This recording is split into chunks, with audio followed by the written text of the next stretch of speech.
ചില സമ്മാനങ്ങൾ. ഇതെല്ലാം നമുക്ക് ഏറ്റവും പ്രിയപ്പെട്ടവർക്ക് വേണ്ടിയാവുമ്പോഴാണ് അത് കൂടുതൽ മനോഹരമാകുന്നത്. ലിയോസ് ഗോൾഡ് ആൻഡ് ഡയമണ്ട്സിന്റെ പരിശുദ്ധമായ സ്വർണം പോലെ. Leo's gold and diamonds. സമഗ്ര ശിക്ഷാ കേരളം BRC വടക്കാഞ്ചേരിയുടെ നേതൃത്വത്തിൽ കുട്ടി ഗവേഷക കൂട്ടം പ്രോജക്ട് അവതരണവും പ്രകാശനവും നടന്നു. വടക്കാഞ്ചേരി നഗരസഭാ ചെയർപേഴ്സൺ മിനി അരവിന്ദൻ പരിപാടിയുടെ ഉദ്ഘാടനം നിർവഹിച്ചു. സമഗ്ര ശിക്ഷാ കേരളം ആവിഷ്കരിച്ച സ്ട്രീം അധിഷ്ഠിത ശാസ്ത്രീയ പഠന പദ്ധതിയാണ് കുട്ടി ഗവേഷക കൂട്ടം.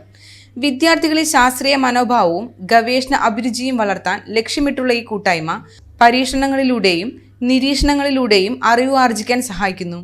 വിദ്യാർത്ഥികളിൽ അന്വേഷണത്വരയും വിമർശനാത്മക ചിന്തയും പ്രോത്സാഹിപ്പിക്കുക എന്നതാണ് ഇതിൻ്റെ ലക്ഷ്യം.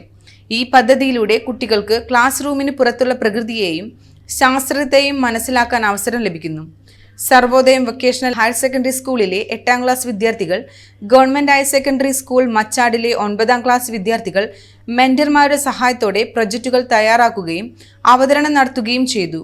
അത്താണി സിമെറ്റിലെ ഗവേഷകനായ doctor Sankaranarayanan Potti, saint Thomas കോളേജിലെ പ്രൊഫസർ ഡോക്ടർ ഡൈസൺ പനങ്ങാട് കുട്ടികളുമായി സംവദിക്കുകയും പ്രൊജക്റ്റുകൾ മികച്ചതാക്കാൻ വേണ്ട നിർദ്ദേശങ്ങൾ നൽകുകയും ചെയ്തു. വടക്കാഞ്ചേരി നഗരസഭാ ചെയർപേഴ്സൺ മിനി അരവിന്ദൻ പരിപാടിയുടെ ഉദ്ഘാടനം നിർവഹിച്ചു. വികസനകാര്യ standing committee chairperson Sheela Mohan അധ്യക്ഷയായി. വിദ്യാഭ്യാസ standing committee chairperson Dhanya Nithin പങ്കെടുത്ത എല്ലാ വിദ്യാർത്ഥികൾക്കും സർട്ടിഫിക്കറ്റ് വിതരണം ചെയ്തു. 2 വിദ്യാലയങ്ങളിൽ നിന്നുമായി 62 കുട്ടികളും 3 അധ്യാപകരും പങ്കെടുത്തു.